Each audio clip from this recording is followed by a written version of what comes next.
ಎಲ್ರಿಗೂ ನಮಸ್ಕಾರ.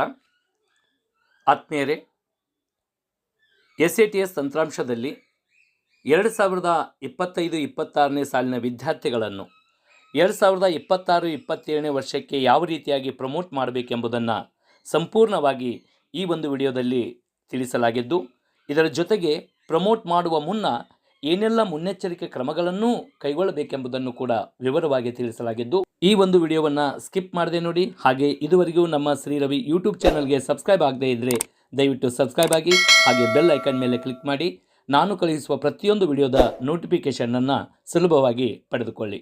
ಬನ್ನಿ, SATS ತಂತ್ರಾಂಶದಲ್ಲಿ ಪ್ರಸ್ತುತ ಶೈಕ್ಷಣಿಕ ವರ್ಷದಿಂದ ಮುಂದಿನ ಶೈಕ್ಷಣಿಕ ವರ್ಷಕ್ಕೆ ಯಾವ ರೀತಿಯಾಗಿ ಪ್ರಮೋಟ್ ಮಾಡಬೇಕೆಂಬುದನ್ನು ಈಗ ನೋಡೋಣ.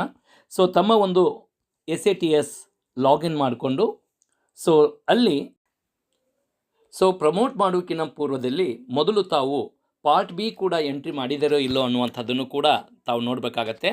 ಸೊ ಇಲ್ಲಿ ಎಂಟರ್ ಕೀವರ್ಡಲ್ಲಿ ಪಾರ್ಟ್ ಬಿ ನೋಡ್ಬೋದು, enter or update part B ಅಂತ ಇದೆ. ಸೊ ಇದ್ರ ಮೇಲೆ ಕ್ಲಿಕ್ ಮಾಡಿ. ಸೊ ನಾನಿಲ್ಲಿ ತೋರಿಸ್ತಾ ಹೋಗ್ತಾ ಇದ್ದೀನಿ. ಸೊ ಸ್ಟ್ಯಾಂಡರ್ಡನ್ನು ಹಾಕ್ಕೊಳ್ಳೋಣ. ನಾನೀಗ ಡೆಮೋ ಆಗಿ ಒಂದು ಕ್ಲಾಸನ್ನು ತಗೋತಾ ಇದ್ದೀನಿ. ಸೊ ನೋಡ್ಬೋದು ಇಲ್ಲಿ ಸಿ ಗ್ರೇಡ್ ಇದ್ದಾವೆ. ಸೊ ಈ ಸಿ ಗ್ರೇಡನ್ನು ನಿಮ್ಮ ಶಾಲೆಯ ವಿದ್ಯಾರ್ಥಿಗಳು ಯಾವ ರೀತಿಯಾಗಿ ಗ್ರೇಡ್ ತೆಗೆದುಕೊಂಡಿದ್ದಾರೆ ಆ ಗ್ರೇಡನ್ನು ಇಲ್ಲಿ ಸೊ ಪ್ರಮೋಟ್ ಮಾಡೋಕ್ಕಿಂತ ಮುಂಚೆ ಈ ಪಾರ್ಟ್ ಬಿಗಳನ್ನು ಕೂಡ ನಾವಿಲ್ಲಿ ಭರ್ತಿ ಮಾಡಬೇಕಾಗತ್ತೆ. ಪ್ರತಿಯೊಂದು ಇಲ್ಲಿ ಸಿ ಗ್ರೇಡ್ ಇರ್ತವೆ. ಸೊ ತಮ್ಮ ವಿದ್ಯಾರ್ಥಿಗಳು ಯಾವ ಗ್ರೇಡನ್ನು ತೆಗೆದುಕೊಂಡಿರ್ತಾರೆ ಆ ಗ್ರೇಡನ್ನು ಹಾಕಿ ಇಲ್ಲಿ ಸಬ್ಮಿಟ್ ಅಂತ ಕೊಟ್ಟು ಓಕೆ ಕೊಡಬೇಕಾಗತ್ತೆ. ಬನ್ನಿ, SATS ತಂತ್ರಾಂಶದಲ್ಲಿ ಪ್ರಸ್ತುತ ಶೈಕ್ಷಣಿಕ ವರ್ಷದಿಂದ ಮುಂದಿನ ಶೈಕ್ಷಣಿಕ ವರ್ಷಕ್ಕೆ ಯಾವ ರೀತಿಯಾಗಿ ಪ್ರಮೋಟ್ ಮಾಡಬೇಕೆಂಬುದನ್ನು ಈಗ ನೋಡೋಣ. ಸೊ ಮೊದಲು ಸ್ಟೂಡೆಂಟ್ ಮ್ಯಾನೇಜ್ಮೆಂಟ್ ಕ್ಲಾಸ್ 1 to 10 ಮೇಲೆ ಕ್ಲಿಕ್ ಮಾಡಿ. ಸೊ ಇಲ್ಲಿ ಪ್ರಮೋಷನ್ ಡೀಟೇಲ್ಸ್ ಮೇಲೆ ಕ್ಲಿಕ್ ಮಾಡಿ, ಹಾಗೆ ಪ್ರಮೋಟ್ ಸ್ಟೂಡೆಂಟ್ ಮೇಲೆ ಕ್ಲಿಕ್ ಮಾಡಿ. ಸೊ ಇಲ್ಲಿ ತಾವು ಗಮನಿಸ್ಬೋದು, ಇಲ್ಲಿ ಕ್ಲಾಸ್ ಅಂತ ಇದೆ. ಕ್ಲಾಸನ್ನು ತಾವು ಈಗ ಪ್ರತಿಯೊಂದು ಕ್ಲಾಸನ್ನು ಕೂಡ ತಾವು ಪ್ರಮೋಟ್ ಮಾಡಬೇಕಾಗತ್ತೆ. ನಾನು ಮೊದಲನೇ ತರಗತಿಯನ್ನು ತೆಗೆದುಕೊಂಡಿದ್ದೀನಿ. ಇಲ್ಲಿ ನೋಡಬಹುದು ಅಕಾಡೆಮಿಕ್ ಇಯರ್ 25-26 ಅಂತ ಇದೆ. ಸರ್ಚ್ ಅಂತ ಕೊಡಿ. ಸೊ ಸರ್ಚ್ ಅಂತ ಕೊಟ್ಟಾಗ ತಾವಿಲ್ಲಿ ಗಮನಿಸಬೇಕಾಗತ್ತೆ, ಇಲ್ಲಿ ಪ್ರಮೋಟ್ ಈ ಚೆಕ್ ಬಾಕ್ಸ್ ಯಾವ್ಯಾವ ಬಂದಿದ್ದಾವಲ್ಲ ಅವೆಲ್ಲವುಗಳು ಕೂಡ ಪ್ರಮೋಟ್ ಆಗಲಿಕ್ಕೆ ಈಗ ರೆಡಿ ಆಗಿದ್ದಾವೆ. ಸೊ ಇಲ್ಲಿ ಗ್ರೀನಲ್ಲಿ ಅಟೆಂಡೆನ್ಸ್ ಈಸ್ ನಾಟ್ ಫಿಲ್ಡ್ ಅಂತ ಇದೆ. ಸೊ ಈ ರೀತಿ ಇದ್ದಾಗ ಈ ಎರಡು ಮಕ್ಕಳು ನಮ್ಮ ಈ ಒಂದು ಶಾಲೆಯಲ್ಲಿ ನಾವು ನೋಡ್ತಾ ಇದ್ದೀವಿ. ಈ ಎರಡು ಮಕ್ಕಳು ಈಗ ಪ್ರಮೋಟ್ ಆಗೋದಿಲ್ಲ. ಕಾರಣ ಏನಂದರೆ ಅವರ ಒಂದು ಅಟೆಂಡೆನ್ಸ್ ಆಗಿರ್ಬೋದು ಅಥವಾ ಏನು SA ರಿಸಲ್ಟ್ಗಳು, ಅದು FA1 ಆಗಿರ್ಬೋದು, 2, 3, 4 ಹಾಗೆ SA1, SA2 ಇಲ್ಲಿ ಯಾವುದಾದ್ರೂ ಒಂದು ರಿಸಲ್ಟನ್ನು ನಾವು ಹಾಕದೇ ಇದ್ದರೆ ಸೊ ಇಲ್ಲಿ ನಮಗೆ ಈ ರೀತಿ ಪ್ರಮೋಟ್ ಮಾಡಲಿಕ್ಕೆ ಅವಕಾಶ ಇರೋದಿಲ್ಲ. ಸೊ ನಾನೀಗ ಈ ಚೆಕ್ ಬಾಕ್ಸಲ್ಲಿರುವಂಥವನ್ನ ಈಗ ಮೊದಲು ಪ್ರಮೋಟ್ ಮಾಡಲಿಕ್ಕೆ ನಾನಿಲ್ಲಿ ಹೋಗ್ತಾ ಇದ್ದೀನಿ. ಜಸ್ಟ್ ನೀವು ಪ್ರಮೋಟ್ ಅಂತ ಇಲ್ಲಿ ಕ್ಲಿಕ್ ಮಾಡಿ. ಸೊ ಯಾವ್ಯಾವೀಗ ಪ್ರಮೋಟಿಗೆ ರೆಡಿ ಇದ್ವಲ್ಲ ಅವೆಲ್ಲವುಗಳು ಕೂಡ ಇಲ್ಲಿ ಚೆಕ್ ಬಾಕ್ಸಲ್ಲಿ ರೈಟ್ ಕ್ಲಿಕ್ ಆಯಿತು. ಸೊ ಈಗ ನಾನು ಸಬ್ಮಿಟ್ ಅಂತ ಕೊಟ್ಟರೆ ಅವು ಸಬ್ಮಿಟ್ ಆಗಿ ಈಗ ಪ್ರಮೋಟಿಗೆ ಹೋಗುತ್ತೆ. ನಿಮ್ಮ ಒಂದು ಯೂಸರ್ ಅಂದರೆ ನಿಮ್ಮ ಮುಖ್ಯ ಗುರುಗಳಿಗೆ ಈಗ ಒಂದು OTP ಹೋಗುತ್ತೆ. ಆ OTPಯನ್ನು ಹಾಕಿ ತಾವು ಇಲ್ಲಿ ಆ ಮಕ್ಕಳನ್ನು ಪ್ರಮೋಟ್ ಮಾಡಲಿಕ್ಕೆ ರೆಡಿ ಆಗ್ತಾ ಇದ್ದಾವೆ. ಸೊ ವೆರಿಫೈ OTP ಕೊಟ್ಟ ತಕ್ಷಣವೇ ಇಲ್ಲಿ ತಮಗೆ ಏನಾಗುತ್ತೆ ನೋಡ್ಬೋದು, ಅವು ಪ್ರಮೋಟ್ ಆದವು. ಸೊ ನೆಕ್ಸ್ಟ್ ಇಲ್ಲಿ ತಾವು ನೋಡ್ಬೋದು ಕ್ಲಾಸನ್ನು ಹಾಕಿಕೊಂಡು ಸರ್ಚ್ ಕೊಡಬೇಕು. ಸರ್ಚ್ ಕೊಟ್ಟಾದ ಮೇಲೆ ಸೊ ಇಲ್ಲಿ ಗಮನಿಸ್ಬೋದು, ಇಲ್ಲಿ ವಿದ್ಯಾರ್ಥಿಗಳ ಲಿಸ್ಟ್ ಬರುತ್ತೆ. ಜೊತೆಗೆ ಇಲ್ಲಿ ಪ್ರಮೋಟಿಗೆ ಈ ಚೆಕ್ ಬಾಕ್ಸ್ ಯಾವ್ಯಾವಕ್ಕೆ ಬಂದಿದ್ದಾವೆ ಅವೆಲ್ಲವೂ ಕೂಡ ಪ್ರಮೋಟಿಗೆ ರೆಡಿ ಆಗಿದ್ದಾವೆ ಅಂತ ನಾವು ತಿಳ್ಕೋಬೇಕು. ಯಾವ ಚೆಕ್ ಬಾಕ್ಸ್ ಬಂದಿಲ್ಲ, ಅಟೆಂಡೆನ್ಸ್ ಈಸ್ ನಾಟ್ ಫಿಲ್ಡ್ ಅಂತ ಇದೆಯಲ್ಲ, ಸೊ ಆ ವಿದ್ಯಾರ್ಥಿಗಳು ನೋಡ್ಬೋದು. ಇಲ್ಲಿ 4 ವಿದ್ಯಾರ್ಥಿಗಳಿದ್ದಾರೆ. ಸೊ ಇವರ ಹೆಸರುಗಳನ್ನು ನೋಟ್ ಮಾಡಿಕೊಂಡು ಇಲ್ಲಿ ಯಾವ ತಿಂಗಳಲ್ಲಿ ಅಟೆಂಡೆನ್ಸ್ ಫಿಲ್ ಆಗಿಲ್ಲ ಅಥವಾ CC ರಿಸಲ್ಟ್ ನಾವು ಎಂಟ್ರಿ ಮಾಡದೇ ಇದ್ದರೆ ಈ ರೀತಿ ಬರುತ್ತೆ. ಸೊ ಮೊದಲು ನಾವು ಈ ವಿದ್ಯಾರ್ಥಿಗಳ ಒಂದು ಅಟೆಂಡೆನ್ಸನ್ನು ಮತ್ತು CC ರಿಸಲ್ಟನ್ನು ನಾವು ಕಂಪ್ಲೀಟ್ ಮಾಡಿದಾಗ ಮಾತ್ರ ಈ ವಿದ್ಯಾರ್ಥಿಗಳು ನಮಗೆ ಏನಾಗುತ್ತೆ ಅಟೆಂಡೆನ್ಸ್ ಅಂದರೆ ಪ್ರಮೋಟ್ ಮಾಡಲಿಕ್ಕೆ ಎಲಿಜಿಬಲ್ ಆಗ್ತವೆ. ಸೊ ನಾನೀಗ ಮೊದಲು ಈಗಾಗಲೇ ರೆಡಿ ಇರುವಂಥವುಗಳನ್ನು ನಾನಿಲ್ಲಿ ಪ್ರಮೋಟ್ ಕೊಡ್ತಾ ಇದ್ದೀನಿ. ಸೊ ಜಸ್ಟ್ ಇಲ್ಲಿ ಪ್ರಮೋಟ್ ಅಂತ ಮೇಲ್ಗಡೆ ಇದೆ, ಅದರ ಮೇಲೆ ಕ್ಲಿಕ್ ಮಾಡಿದರೆ ಈಗ ಆಲ್ರೆಡಿ ಪ್ರಮೋಟಿಗೆ ಎಷ್ಟು ವಿದ್ಯಾರ್ಥಿಗಳು ಅರ್ಹರಿದ್ದಾರಲ್ಲ ಸೊ ಅವೆಲ್ಲವುಗಳು ಕೂಡ ಏನಾಗುತ್ತೆ ಇಲ್ಲಿ ಸಬ್ಮಿಟ್ ಅಂತ ಕೊಟ್ಟರೆ ನಿಮಗೆ ಒಂದು OTP ಬರುತ್ತೆ. ಅಂದರೆ ಯಾರು ಇದರ ಮುಖ್ಯಸ್ಥರು ಯೂಸರ್ ಇರ್ತಾರೆ ಅವರಿಗೆ. ಸೊ ಆ ಒಂದು OTPಯನ್ನು ಇಲ್ಲಿ ಹಾಕಿ ಸಬ್ಮಿಟ್ ಅಂತ ಕೊಟ್ಟಾಗ ನಾವು ಇನ್ನು ಈ ವಿದ್ಯಾರ್ಥಿಗಳನ್ನು ಪ್ರಮೋಟ್ ಮಾಡಲಿಕ್ಕೆ ಈಗ ಸಾಧ್ಯ ಆಗುತ್ತೆ. ಸೊ ಈ ರೀತಿ OTPಯನ್ನು ಹಾಕಿ ತಾವು ವೆರಿಫೈ OTP ಕೊಟ್ಟರೆ ಸೊ ನೋಡ್ಬೋದು ಆ ವಿದ್ಯಾರ್ಥಿಗಳು ಪ್ರಮೋಟ್ ಆಗಿದ್ದಾವೆ. ನಾನು ಮತ್ತೊಮ್ಮೆ ತೋರಿಸ್ತಾ ಇದ್ದೀನಿ. ನಾನಿಲ್ಲಿ ಡೆಮೋ ಆಗಿ 1 ಮತ್ತು 2ನೇ ಕ್ಲಾಸನ್ನು ನಾನಿಲ್ಲಿ ತೋರಿಸಿದೆ.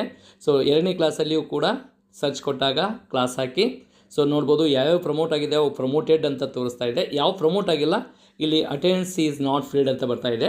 ಸೊ ಇದನ್ನು ನಾನು ಇಲ್ಲಿ ಸುಲಭವಾಗಿ ಯಾವ ರೀತಿಯಾಗಿ ಯಾವ ತಿಂಗಳಲ್ಲಿ ಅಟೆಂಡೆನ್ಸ್ ನಾವು ಫಿಲ್ ಮಾಡಬೇಕಾಗಿದೆ ಅಥವಾ ಯಾವ ಒಂದು CC ರಿಸಲ್ಟ್ ಎಂಟ್ರಿ ಮಾಡಬೇಕಾಗಿದೆ ಅನ್ನುವಂಥದ್ದನ್ನು ನಾವು ಕ್ವಿಕ್ಕಾಗಿ ನಾವು ನೋಡ್ಬೋದು. ಸೊ ಇದೊಂದು ಸೀಕ್ರೆಟ್ ಥಿಂಗ್ಸನ್ನು ಹಿಂಟ್ಸನ್ನು ನಾನು ನಿಮಗೆ ತೋರಿಸ್ತಾ ಇದ್ದೀನಿ.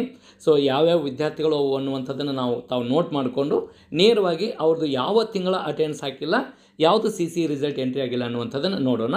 ಸೊ ಇಲ್ಲಿ ಎಂಟರ್ ಕೀವರ್ಡ್ ಇದ್ದಲ್ಲಿ ಸೊ ತಾವಿಲ್ಲಿ ಪ್ರೋಗ್ರೆಸ್ ಕಾರ್ಡ್ ಅಂತ ಬರುತ್ತೆ. So generate progress report card ಅಂತ ಟೈಪ್ ಮಾಡಿದರೆ ಸೊ ಇಲ್ಲಿ ತಮಗೆ ನೋಡ್ಬೋದು, ಇಲ್ಲಿ ಸ್ಟ್ಯಾಂಡರ್ಡ್ ಕ್ಲಾಸನ್ನು ಹಾಕ್ತಾ ಇದ್ದೀನಿ. ಸೊ ಈಗ ನಾನು 1ನೇ ಕ್ಲಾಸ್ನಲ್ಲಿ ಒಂದು ಮಗು ಇತ್ತು ಅನ್ನುವಂಥದ್ದನ್ನು ನಾನು ನೋಡಿದೆ. ಸೊ ಇಲ್ಲಿ ಸರ್ಚ್ ಕೊಟ್ಟಾಗ ಸೊ ನೋಡ್ಬೋದು, ಉದಾಹರಣೆ ನಾನು ತೋರಿಸ್ತಾ ಹೋಗ್ತಾ ಇದ್ದೀನಿ. ಸೊ ಇಲ್ಲಿ ವ್ಯೂ ಅಂತ ಇದೆ. ಸೊ ಆ ಮಗುವಿನ ಮುಂದೆ ವ್ಯೂ ಅಂತ ನೋಡಿದಾಗ ಇಲ್ಲಿ ಗಮನಿಸ್ಬೋದು. ಸೊ ಇಲ್ಲಿ ನೋಡ್ಬೋದು FA1 FA2 ಉರ್ದು ಮತ್ತು ಕನ್ನಡ ಲ್ಯಾಂಗ್ವೇಜನ್ನು ಇಲ್ಲಿ NE ಅಂತ ಇದೆ, ಅಂದರೆ ನಾಟ್ ಎಂಟರ್ಡ್ ಅಂತ ಇದೆ. ಸೊ ತಾವು ಈ ವಿದ್ಯಾರ್ಥಿಯ ಒಂದು FA1 FA2 ರಿಸಲ್ಟನ್ನು ಎಂಟ್ರಿ ಮಾಡಬೇಕಾಗತ್ತೆ. ಹಾಗೆ ಇಲ್ಲಿ ಕೆಳಗಡೆ ಅಟೆಂಡೆನ್ಸಿಗೆ ಬಂದಾಗ ನೋಡ್ಬೋದು, ಇಲ್ಲಿ total number of days student attendant ಇದ್ದಲ್ಲಿ NE ಅಂತ ಯಾವ್ಯಾವಿದೆ ಆ ಎಲ್ಲ ತಿಂಗಳವನ್ನು ನೋಟ್ ಮಾಡ್ಕೊಳ್ಳಿ. ಸೊ ನಾಟ್ ಎಂಟರ್ಡ್ ಇರುವಂಥ ಈ ತಿಂಗಳುಗಳನ್ನು ಆ ವಿದ್ಯಾರ್ಥಿಗೆ ತಾವು ನೇರವಾಗಿ ಹೋಗಿ ತಾವು ಏನು ಮಾಡ್ಬೋದು, ಇಲ್ಲಿ CC ರಿಸಲ್ಟ್ ಅಂತ ಇರುತ್ತೆ. ಈ ಸ್ಟೂಡೆಂಟ್ ಮ್ಯಾನೇಜ್ಮೆಂಟ್ ಕ್ಲಾಸ್ 1 to 10 ಇಲ್ಲಿ CCE ರಿಸಲ್ಟ್ ಅಂತ ಇದೆ. ಸೊ ಈ CCE ರಿಸಲ್ಟಲ್ಲಿ ಜನರೇಟ್ ರಿಸಲ್ಟ್ ಫಾರ್ಮ್ ಅಂತ ಇರುತ್ತೆ. ಸೊ ಇದ್ರ ಮೇಲೆ ಕ್ಲಿಕ್ ಮಾಡಿದಾಗ ತಾವು ನೋಡ್ಬೋದು, ಇಲ್ಲಿ ನಾನು ಪ್ರತಿಯೊಂದನ್ನು ತೋರಿಸ್ತಾ ಹೋಗ್ತಾ ಇದ್ದೀನಿ. ಸೊ ಇಲ್ಲಿ ತಾವು ಏನು ಮಾಡಬೇಕಾಗತ್ತೆ, 26 27 ಇದ್ದಿದ್ದನ್ನು 25 26 ಅಂತ ಹಾಕ್ಕೊಳ್ಳಿ. ಸ್ಟ್ಯಾಂಡರ್ಡ್ ನಾನೀಗ 1ನೇ ಕ್ಲಾಸ್ನಲ್ಲಿ ಒಂದು ಮಗುವಿಂದು ನಾನು ಎಂಟ್ರಿ ಮಾಡಬೇಕಾಗಿತ್ತು. ಸೊ ಇಲ್ಲಿ ನೆಕ್ಸ್ಟು ಸೆಲೆಕ್ಟ್ ಮೀಡಿಯಮ್ ಹಾಕ್ಕೊಳ್ಳಿ, ಹಾಗೆ ಎಕ್ಸಾಮ್ ಹಾಕ್ಕೊಳ್ಳಿ. ಸೊ ಎಕ್ಸಾಮ್ ಹಾಕ್ಕೊಳ್ಳಿ. ಸೊ ನಾನೀಗ ಆಲ್ರೆಡಿ ನೋಟ್ ಮಾಡಿಕೊಂಡಿದ್ದೆ. ಹಾಗೆ ಗ್ರೂಪನ್ನು ಹಾಕ್ಕೊಂಡು ಸರ್ಚ್ ಕೊಡಿ. ಸೊ ನೋಡ್ಬೋದು, ಇಲ್ಲಿ ನಾನು ಆಲ್ರೆಡಿ ಆ ಮಗುವಿಂದು ಇಲ್ಲಿ ಯಾವ ವಿದ್ಯಾರ್ಥಿ ಅನ್ನುವಂಥದ್ದು ನೋಡ್ಬೋದು ಇಲ್ಲಿ. ಸೊ ಇಲ್ಲಿ ಆ ವಿದ್ಯಾರ್ಥಿಗಳ ಒಂದು ರಿಸಲ್ಟನ್ನು ಎಂಟ್ರಿ ಮಾಡಿ ತಾವು ಸಬ್ಮಿಟ್ ಕೊಟ್ಟರೆ ಮತ್ತೆ ತಮಗೆ ಒಂದು OTP ಬರುತ್ತೆ. ಆ OTP ವೆರಿಫೈ ಮಾಡಿದರೆ ಸೊ ಆ ವಿದ್ಯಾರ್ಥಿಗಳ CC ರಿಸಲ್ಟ್ ಎಂಟ್ರಿ ಆಗುತ್ತೆ. ಸೊ ನೆಕ್ಸ್ಟು ಅಟೆಂಡೆನ್ಸ್ ಎಂಟ್ರಿ ಯಾವ ರೀತಿ ಮಾಡಬೇಕನ್ನುವಂಥದ್ದನ್ನು ನೋಡೋಣ. ಸೊ ಇಲ್ಲಿ ಸ್ಟೂಡೆಂಟ್ ಮ್ಯಾನೇಜ್ಮೆಂಟಲ್ಲಿ ಸೊ ಅಟೆಂಡೆನ್ಸ್ ಡೀಟೇಲ್ಸಿಗೆ ಬಂದು ಸೊ ಈ ಅಟೆಂಡೆನ್ಸ್ ಅಪ್ಡೇಟ್ ಸ್ಟೂಡೆಂಟ್ ಅಟೆಂಡೆನ್ಸ್ ಅಂತ ಇದೆಯಲ್ಲ, ಸೊ 2ನೇ ಆಪ್ಷನ್ ಅದರ ಮೇಲೆ ಕ್ಲಿಕ್ ಮಾಡಿ. ಸೊ ಇಲ್ಲಿ ನಾನು ಕ್ಲಾಸನ್ನು ಕೂಡ ಹಾಕ್ತಾ ಇದ್ದೀನಿ. ಸೊ ಕ್ಲಾಸ್ ಹಾಕಿ ನಾನು ಜಸ್ಟ್ ಡೆಮೋ ತೋರಿಸ್ತಾ ಇದ್ದೀನಿ. 26 27 ಐತಿ. ಸೊ ಇಲ್ಲಿ 25 26 ಹಾಕ್ಕೊಳ್ಳಿ, ಸರ್ಚ್ ಕೊಡಿ. ಸೊ ಸರ್ಚ್ ಕೊಟ್ಟು ನಾನು ಇಲ್ಲಿ ತೋರಿಸ್ತಾ ಹೋಗ್ತಾ ಇದ್ದೀನಿ. ಇಲ್ಲಿ ಜೂನ್ ತಿಂಗಳಲ್ಲಿ ನಾನು ನೋಟ್ ಮಾಡ್ಕೊಂಡಾಗೆ ಒಂದು ವಿದ್ಯಾರ್ಥಿಯ ಮಾಹಿತಿಯನ್ನು ಅಪ್ಡೇಟ್ ಮಾಡಬೇಕಾಗಿದೆ. ಸೊ ಜೂನ್ ತಿಂಗಳು ತೆಗೆದುಕೊಂಡು ಸೊ ಇಲ್ಲಿ ಅಪ್ಡೇಟ್ ಅಂತ ಬರುತ್ತೆ. ಸೊ ಅಪ್ಡೇಟ್ ಕೊಡಿ. ಸೊ ಅಪ್ಡೇಟ್ ಕೊಟ್ಟಾದ ಮೇಲೆ ಇಲ್ಲಿ ನೋಡ್ಬೋದು, ಇಲ್ಲಿ ಯಾವ್ಯಾವ 0 ಇದಾವೆಲ್ಲ. ಸೊ ಈ ವಿದ್ಯಾರ್ಥಿಗಳದ್ದು ಅಟೆಂಡೆನ್ಸ್ ನಾವು ಹಾಕಿಲ್ಲ. ಸೊ ಹಾಗಾಗಿ ಇಲ್ಲಿ ಆ ವಿದ್ಯಾರ್ಥಿಗಳ ಆ್ಯಕ್ಚುಲಿ ಅಟೆಂಡೆನ್ಸ್ ಏನಿದೆ ಆ ಅಟೆಂಡೆನ್ಸನ್ನು ಹಾಕಿ ತಾವಿಲ್ಲಿ ಸಬ್ಮಿಟ್ ಮಾಡಬೇಕು. ಈ ರೀತಿಯಾಗಿ CC ರಿಸಲ್ಟ್ ಎಂಟ್ರಿ ಇರದೇ ಇದ್ದರೆ CC ರಿಸಲ್ಟ್ ಹೋಗಿ ಎಂಟ್ರಿ ಮಾಡಬೇಕು. ಹಾಗೆ ಅಟೆಂಡೆನ್ಸ್ ಎಂಟ್ರಿ ಇರದೇ ಇದ್ದರೆ ಯಾವ ತಿಂಗಳಲ್ಲಿ ಅಟೆಂಡೆನ್ಸ್ ಎಂಟ್ರಿ ಆಗಬೇಕಾಗಿದೆ ಅನ್ನೋದು ಸುಲಭವಾಗಿ ಪತ್ತೆ ಹಚ್ಚಿ ಈ ರೀತಿ ನಾವು ಸಬ್ಮಿಟ್ ಮಾಡಿದರೆ ನೆಕ್ಸ್ಟ್ ಡೇ ಈ ವಿದ್ಯಾರ್ಥಿಗಳು ಪ್ರಮೋಟ್ ಮಾಡಲಿಕ್ಕೆ ಅವಕಾಶ ಸಿಗುತ್ತೆ. ಸೊ ಇದಿಷ್ಟು ಯಾವ ರೀತಿಯಾಗಿ ಪ್ರಮೋಟ್ ಮಾಡಬೇಕು, ಪ್ರಮೋಟ್ ಮಾಡೋಕ್ಕಿಂತ ಮುಂಚೆ ವಹಿಸಬೇಕಾದಂಥ ಮುನ್ನೆಚ್ಚರಿಕೆ ಕ್ರಮಗಳ ಬಗ್ಗೆ ಸಂಪೂರ್ಣವಾಗಿ ಮಾಹಿತಿಯನ್ನು ತಿಳಿಸಿದ್ದೇನೆ. ಸೊ ಮತ್ತಷ್ಟು ಹೆಚ್ಚಿನ ಮಾಹಿತಿಯನ್ನು ಪಡೆದುಕೊಳ್ಬೇಕಾದ್ರೆ ನಮ್ಮ ಶ್ರೀ ರವಿ ಯೂಟ್ಯೂಬ್ ಚಾನಲ್ಗೆ ಸಬ್ಸ್ಕ್ರೈಬ್ ಆಗಿ ಹಾಗೆ ಬೆಲ್ ಐಕನ್ ಮೇಲೆ ಕ್ಲಿಕ್ ಮಾಡಿ. ನಮ್ಮ ಒಂದು ಚಾನಲಿಂದ ಇಂಥ ಒಂದು SATS ತಂತ್ರಾಂಶಕ್ಕೆ ಸಂಬಂಧಪಟ್ಟಂಥ ವಿಡಿಯೋಗಳನ್ನು ತಾವು ಸುಲಭವಾಗಿ ಪಡೆದುಕೊಳ್ಳಲಿಕ್ಕೆ ಸಾಧ್ಯವಿದೆ. ಧನ್ಯವಾದಗಳು.